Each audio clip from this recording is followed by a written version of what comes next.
지난 한 주간 하나님께서 신년 특별 새벽 기도회를 통해서 우리를 만나주시고 올 한 해 우리를 복음의 사람, 예배자로 살게 하소서라는 주제를 우리의 삶 가운데 이루어가 주실 줄로 믿습니다. 마가복음 말씀을 통해서 우리는 계속해서 복음이 무엇인가, 예수 그리스도의 복음을 우리 마음에 새기고 살아갑니다. 이 복음이 우리로 하여금 참된 예배자로 설게 하고 바르게 하나님 앞에 예배드린 인생은 삶이 예배가 되는 축복이 있게 될 것입니다. 마가복음 오늘 9장 1절 말씀은 본래 앞에 8장 말씀과 문맥상 연결되어 있는 것입니다. 장의 표기로 9장 1절이지만 사실은 8장 말씀의 끝에 있어야 합니다. 하나님의 나라가 권능으로 임하는 것을 볼 자들도 있느니라. 하나님의 나라가 권능으로 임하는 사건이 오늘 이어지는 9장 2절부터 나오는 높은 산에서 예수님이 영광스럽게 변형되시는 그 사건이 바로 하나님의 나라가 권능으로 임하는 그 모습을 보여주시는 것이죠. 엿새 후에 예수님께서 베드로와 야고보와 요한을 데리고 올라가셨다 말씀합니다. 무슨 사건이 있은 후에 엿새가 흘렀을까요? 가이사랴 빌립보 지방에서 예수님께서 너희는 나를 누구라 이렇게 물으셨을 때 베드로가 주는 그리스도십니다 이렇게 믿음의 고백을 합니다. 엄청난 축복을 주시고 약속해 주십니다. 그리고는 예수님께서 아주 중요한 말씀하시죠. 비로소 내가 죽을 것이다. 그리고 사흘 후에 다시 살아나리라. 죽음과 부활을 처음으로 말씀해 주셨습니다. 그런데 그 후에 베드로의 반응은 무엇이었습니까? 저항했습니다. 강력하게 항의했습니다. 받아들이지 못했습니다. 주님은 그 베드로에게 사단이라고 부르면서 내 뒤로 물러가라. 네가 하나님의 일을 생각하지 아니하고 사람의 일을 생각하는구나. 그러면서 주님께서는 제자들에게 너는 자기 십자가 지고 나를 따를 것이니라. 자기 십자가 지고 나를 따르라 말씀해 주십니다. 이 말씀, 이 사건 후에 엿새가 지났습니다. 이 6일이 지나는 동안 베드로를 비롯한 제자들은 이 예수님의 죽음과 부활 그리고 예수님을 따라오라는, 자기 십자가를 지고 주님 따라오라는 이 말씀을 온전히 충분히 이해했을까요?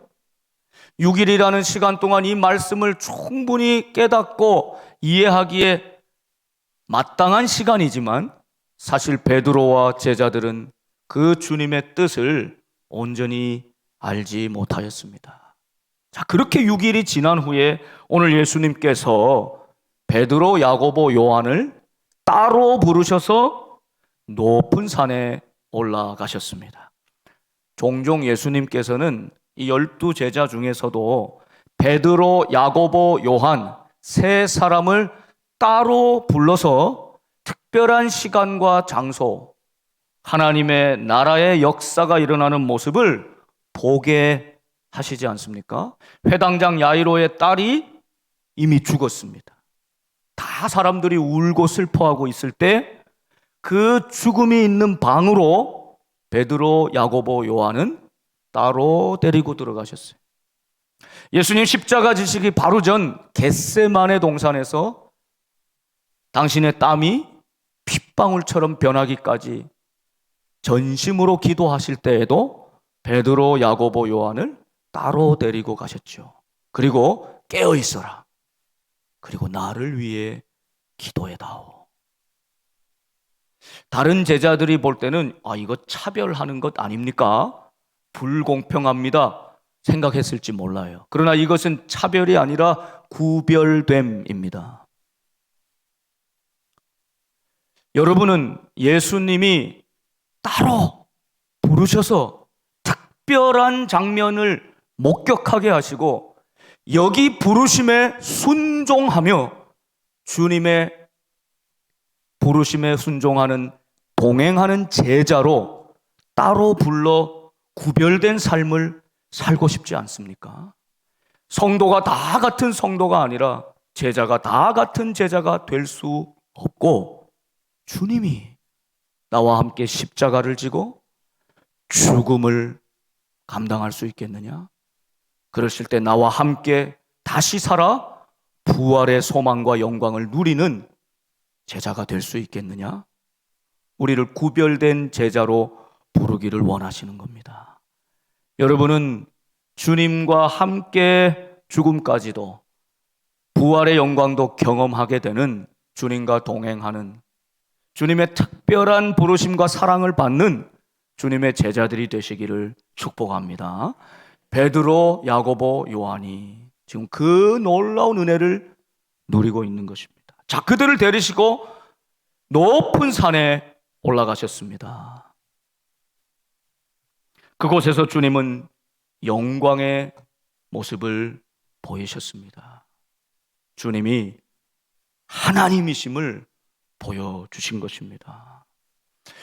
여러분, 영적인 의미로 높은 산에 올라갔다는 것은 가장 영광스러운 순간, 가장 아름답고 찬란한, 영원히 사라지지 않는 궁극적인 그 하나님의 가장 높은 곳에서의 영광을 보게 하시는 것이죠. 사랑하는 여러분, 한 주간 세상에서는 낮은 곳에서, 평지에서, 아니 깊은 골짜기에서, 광야에서 때로는 넘어지고 헤매고 어려움을 당한다 할지라도 주일은 주님과 함께 내 영적인 삶의 가장 높은 곳에 오르는 시간입니다. 이 예배를 통해서 하나님, 세상 걱정, 염려, 그 모든 사라질 것들을 다 내려놓고 주님과 함께 가장 영광스러운 높은 산에 오르기를 원합니다. 그 높은 산에서 주님의 얼굴을 보고 우리를 향하신 궁극적인 하나님의 영광, 그 부활의 소망을 보기를 원합니다.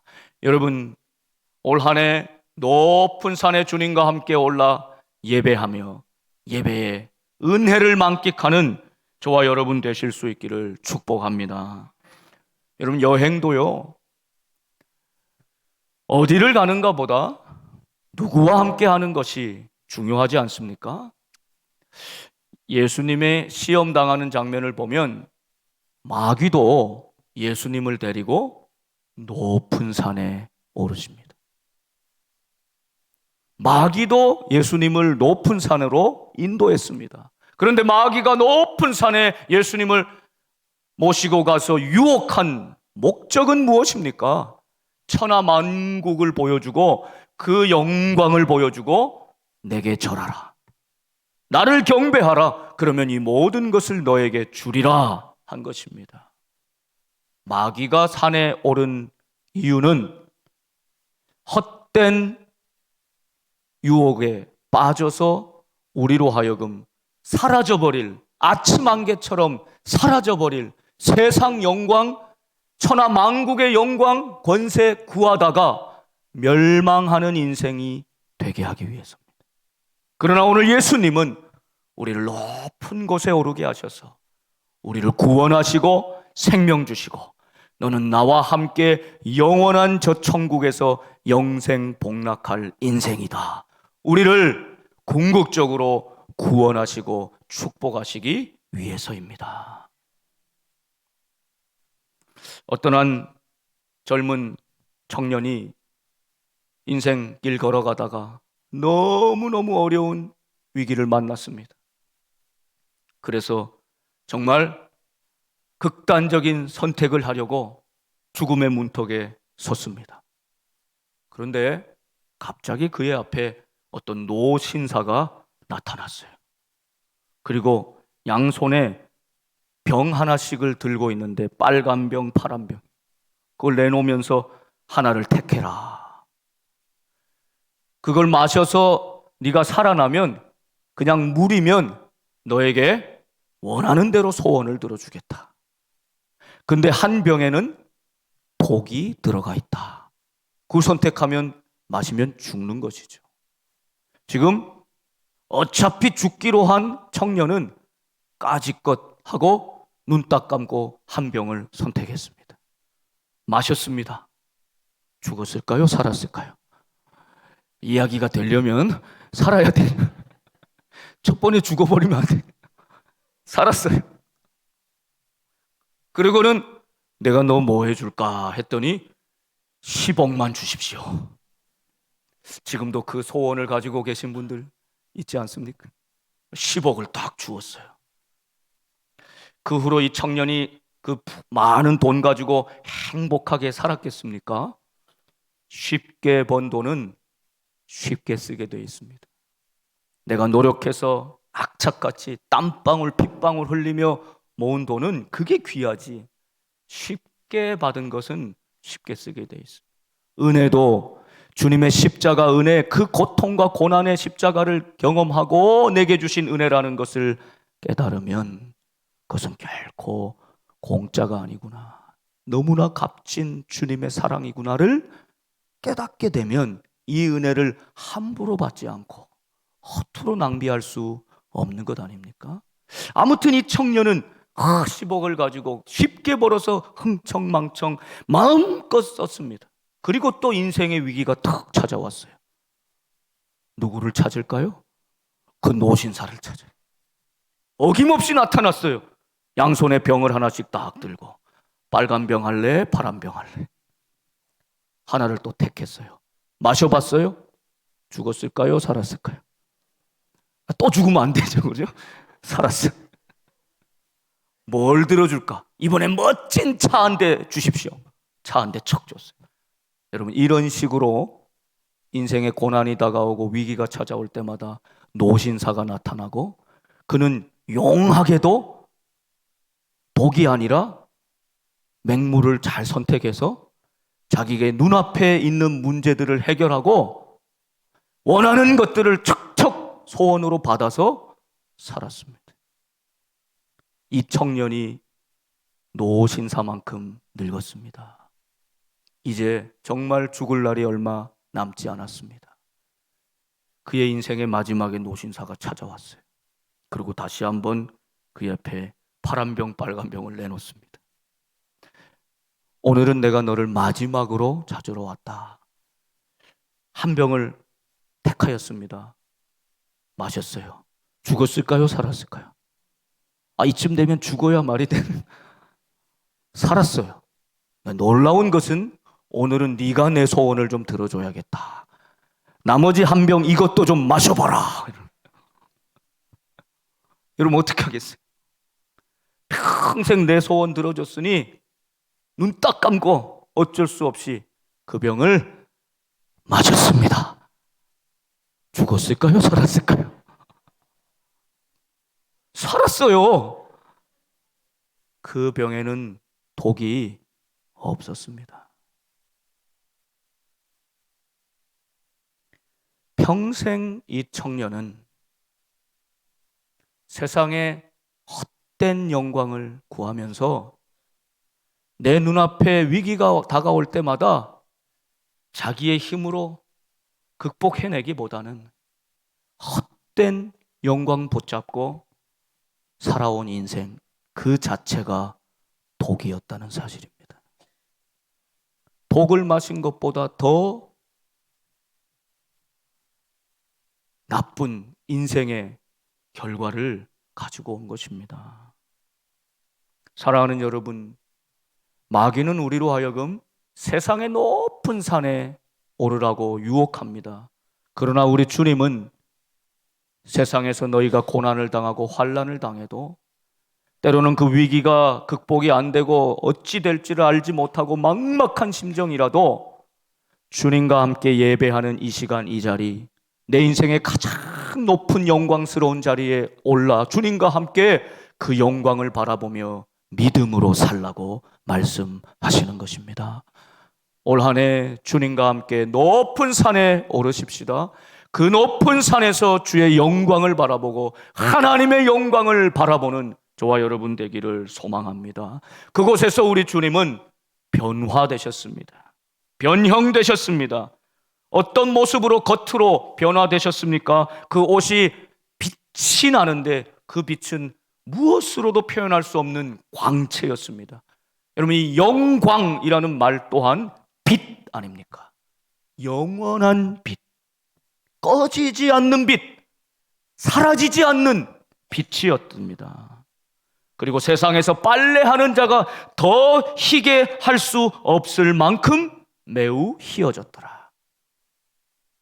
여러분, 예수님이 변화된 모습은 빛이요, 하얀, 너무너무 하얘서 정말 더 이상 희어지게 할 수 없을 만큼 정성스럽게 몇 번씩 빨래를 한 것처럼 빛이 나는 그런 모습으로 변화됐다는 것입니다.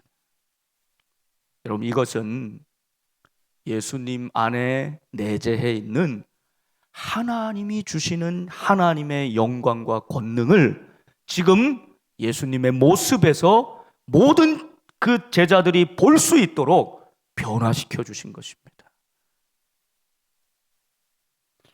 여러분, 예배는 이 영광스러운 예수님을 바라보는 것입니다.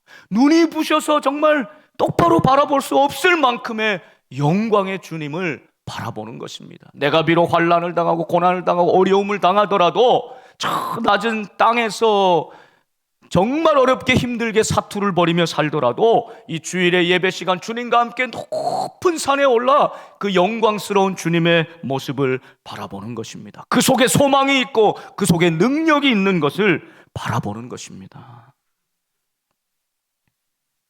그곳에서 참 놀라운 사실은 엘리야와 모세가 함께 나타났습니다. 그리고 그 중심에 예수님이 서 계십니다. 왜 엘리야와 모세가 나타났을까요? 엘리야는 선지자들의 대표로 할 수 있고 모세는 율법의 대표로 할 수 있습니다. 그러니까 지나간 세대, 구약 시대의 대표적인 두 인물 엘리야와 모세가 예수님을 바라보며 그분과 함께 대화하는, 마치 구약의 모든 말씀, 지나간 세대의 모든 하나님의 뜻이 엘리야를 통하여, 모세를 통하여 예수님 한 분만을 지금 가리키고 있는 것입니다. 이 예수님이 우리 믿음의 중심이요, 하나님이 말씀하신 우리를 구원할 분이시라는 손가락으로 예수님을 가리키고 있는 것입니다. 여러분, 엘리야는 말라기 4장 5절 6절 말씀, 구약 성경의 가장 마지막에 예언하고 있는 것처럼 엘리야가 등장하면 유대인들은 종말을 생각했습니다. 마지막 때, 심판의 때에 하나님은 반드시 엘리야를 먼저 보내서 아버지의 마음을 자녀에게로, 자녀의 마음을 아버지께로 돌아오게 하리라. 그 구약의 마지막 말씀이거든요. 그러니까 엘리야가 등장하면 이 마지막 때, 종말의 때를 생각하게 되는 것입니다. 세상의 마지막은 심판이지만 구원받은 백성들은 가장 영광스러운 순간, 가장 찬란한 빛을 바라보는 순간 아닙니까? 그 엘리야가 나타난 거죠. 모세는, 여러분, 오늘 변화산에 올라가 예수님이 변화되신 이 모습은 마치 출애굽기 24장에 모세가 시내산에 올라서 구름 가운데 하나님을 만나고 두 돌판에 새겨진 십계명을 받는 사건과 매우 비슷합니다. 그 출애굽기 24장에는 모세가 아론과 나답과 아비후 세 사람을 따로 불러 같이 올라갑니다. 70명의 장로들도 같이 갑니다. 그리고 6일 후에 빽빽한 구름 가운데 주님의 말씀을 받습니다. 40일 40주야를 모세가 하나님과 함께 합니다. 그리고는 십계명의 말씀을 받아 내려오게 되죠. 그와 마찬가지로 오늘 엘리야와 모세와 함께 이 높은 산에서 영광스럽게 변화되신 예수님이 가운데 서 계신 것입니다. 신명기 18장 15절 말씀을 보시면 네 하나님 여호와께서 너희 가운데 네 형제 중에서 너를 위하여 나와 같은 선지자 하나를 일으키시리니 너희는 그의 말을 들을지니라. 모세가 하나님께서 말씀하신 바 너희 중에 나와 같은 선지자 하나를 너희 형제 중에 세우실 것이다. 너희는 그의 말을 들을지니라. 이렇게 말씀하죠. 오늘 구름 가운데 하나님의 음성 가운데도 이는 내 사랑하는 아들이니 너희는 그의 말을 들으라. 모세를 통해서 주셨던 하나님 말씀이 오늘 변화산 높은 곳에서 예수님 앞에서 이루어지고 있는 것입니다. 그때 그 황홀한 순간을 바라보면서 그 영광에 도취되어서 이게 어떻게 된 것인지 알지 못하는 베드로가 또 고백합니다. 랍비여, 선생님이여, 우리가 여기 있는 것이 좋습니다. 너무 좋습니다. 우리 여기 초막 셋을 지어서 하나는 주님 위해서, 하나는 엘리야 위해서, 하나는 모세를 위해서 그렇게 지읍시다. 그리고 영원히 여기서 살면 좋겠습니다. 여러분, 베드로의 이 마음이 또 한편 이해가 되지 않습니까? 우리가 정말 은혜를 받고 깊은 은혜를 체험해서 주님과 내가 만나는 그 감격을 누릴 때, 이 순간의 감격과 은혜가 계속되면 좋겠다. 여기서 영원히 있으면 좋겠다. 이런 마음이 드는 것이죠. 그러나 성경은 베드로가 이 주님의 뜻을, 영광의 뜻을 잘 알고 한 것이 아니라 그 광경에 사로잡혀서 그 모습에 압도되어서 자기가 무슨 말을 하는지도 알지 못하고 이렇게 말하였다고 합니다. 그리고 나서 구름이 그들을 덮습니다. 구름은 하나님의 임재입니다.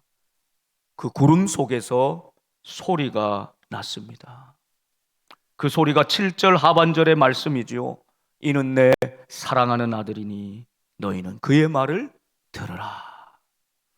여러분, 이 말씀은 신명기 18장의 말씀과도 같고 또 예수님께서 세례를 받으시고 물에서 올라오실새 하늘에서 하늘의 음성이 나서 말씀하셨던 하나님의 음성 아닙니까?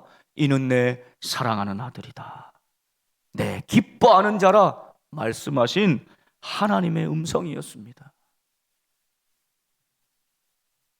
그때 그 자리 문득 제자들이 둘러보니 이제 아무도 보이지 아니하고 오직 예수와 자기들 뿐이었더라.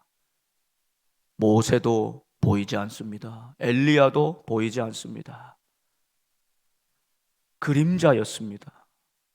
그것은 다 예수님 한 분만을 보여주고 가르치는 그림자였습니다. 아무리 높은 멋진 모습도 그것은 그림자같이 지나가는 것이고 헛된 영광임을 보여주는 것입니다. 율법도 예언도 지나가고 마침내 한 분 예수 그리스도만이 우리 인생에 남는다라는 사실을 오늘 똑똑히 보여주시는 것입니다. 여러분, 우리가 헛된 영광을 구하는 인생이 아니라 주님과 동행하는 삶을 살 때에 진정한 영광에 이르게 될 것입니다. 변하지 않고 영원한 영광을 바라보게 될 것입니다. 그것은 반드시 십자가와 죽음을 통과해야지만 누릴 수 있는 영광입니다. 지금 베드로는 십자가 앞에서는 주님께 저항하고 반대하고 주님의 찬란한 영광을 볼 때는 여기 있습니다, 그렇게 구하고 여기 있으면 좋겠습니다, 그렇게 구하고 있는 것이죠.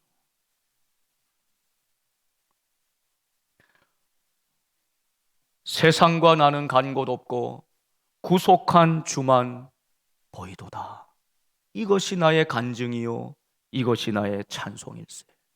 여러분, 우리가 온전히 주님 앞에 예배할 때에 오직 예수님과 나만 남는 신비하고 놀라운 영광이 예배의 시간마다 경험될 수 있기를 간절히 소망합니다. 오늘 예배를 드리고 나서도 오직 예수님만 보이고 그 예수님만 내 앞에 남는 것, 여러분, 그것이 온전한 예배를 드린 것입니다.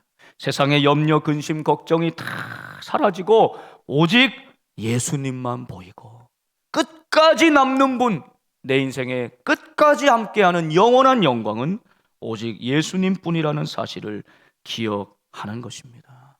베드로가 오늘 이 신비스러운 높은 산에서 변화된 주님을 보았습니다. 그리고 그 훗날 베드로후서 1장 17절 18절에 그 주님을 이렇게 표현합니다. 고백합니다. 지극히 큰 영광 중에서 이러한 소리가 그에게 나기를 이는 내 사랑하는 아들이요 내 기뻐하는 자라 하실 때에 그가 하나님 아버지께 존귀와 영광을 받으셨느니라. 하나님 아버지가 영광과 존귀를 주님께 주실 때 영광의 빛이 났다는 것입니다. 이 소리는 우리가 그와 함께 거룩한 산에 있을 때에 하늘로부터 난 것을 들은 것이라. 베드로는 그 당시는 그 변화산의 의미를 알지 못했지만 주님의 죽음과 주님의 부활을 경험하고 나서야 깨닫게 된 것입니다. 그때 주님이 높은 산에서 영광스럽게 변화된 그 모습 그대로 하나님이셨음을 내가 깨달았노라 고백하고 있는 것이죠. 사랑하는 여러분, 주님이 이렇게 높은 산에서 변화되신 것은 이제 우리로 하여금 주님을 바라보는 오직 예수와 나밖에 없는 그 가운데에서 우리도 예수님처럼 변화되기를 원하시는 것입니다. 이 변형되었다, 변화되었다는 말은 신약 성경 4번밖에 나오지 않는데 다른 본문에 나온 아주 중요한 구절들이 오늘 말씀과 연결되어 있습니다. 로마서 12장 2절 말씀입니다. 올 한 해 우리가 마음의 표로 삼아야 될 말씀인데 같이 한번 읽도록 하겠습니다. 너희는 이 세대를 본받지 말고 오직 마음을 새롭게 함으로 변화를 받아 하나님의 선하시고 기뻐하시고 온전하신 뜻이 무엇인지 분별하도록 하라. 아멘. 이 세대가 아닙니다. 이건 다 지나가는 것입니다. 이 세대의 주인 마귀는 우리를 높은 산에 올라 헛된 영광 구하다가 멸망하게 할 뿐입니다. 여러분, 속지 말아야 합니다. 두 물병 중에 빨간 병 고를까 파란 병 고를까 속지 말아야 됩니다. 헷갈리지 말아야 합니다. 그래놓고 살만하면 내가 위기를 벗어났다고, 괜찮다고. 여러분, 그것은 독을 마시는 것과 마찬가지라는 것입니다. 오늘 주님께서 보여주시는 진정한 변화된 삶은 성령으로 말미암아 우리 마음이 변화를 받아 새롭게 되어 하나님의 뜻을 분별하게 되는 것입니다.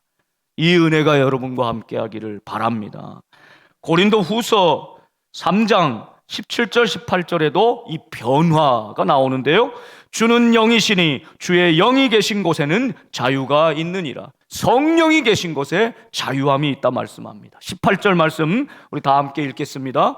우리가 다 수건을 벗은 얼굴 거울을 보는 것 같이 주의 영광을 보매 그와 같은 형상으로 변화하여 영광에서 영광에 이르니 곧 주의 영으로 말미암음이니라. 아멘.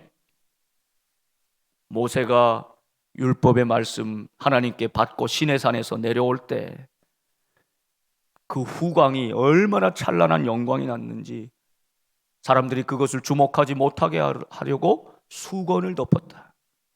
근데 이제 주님 예수 그리스도 안에서, 성령 안에서 이제 우리는 그 수건을 다 벗은 얼굴로 거울을 보는 것 같이 주의 영광을 보게 될 것이다. 성령 안에서 예배하는 자 주의 영광을 보게 될 것이다. 그와 같은 형상으로 변화하여 우리도 그 변화된 주님의 모습처럼 지속적으로 점진적으로 성화되고 변화되어서 영광에서 영광으로 이르게 될 것입니다. 이것은 성령으로 말미암는 것입니다. 사랑하는 여러분, 오늘 주님 앞에 예배하러 나왔습니다. 주님은 우리를 손잡고 높은 곳에 오르게 하셨습니다. 세상의 낮은 것, 시시한 것, 그것들 헛된 영광 구하다가 죽을 인생이 아니라 너는 나와 함께 높은 곳, 이 영광을 맛보고 이 영광의 승리를 찬송하며 예배의 영광을 보는 인생으로 살아라고 말씀하시는 것입니다. 변화된 주님을 바라보면서 나도 그 주님과 함께 주님처럼 날마다 변화되어서 새로운 마음, 새로운 뜻으로 주님의 영광을 이 세상 가운데 보여주는 저와 여러분 되기를 주님의 이름으로 축원드립니다. 기도하겠습니다.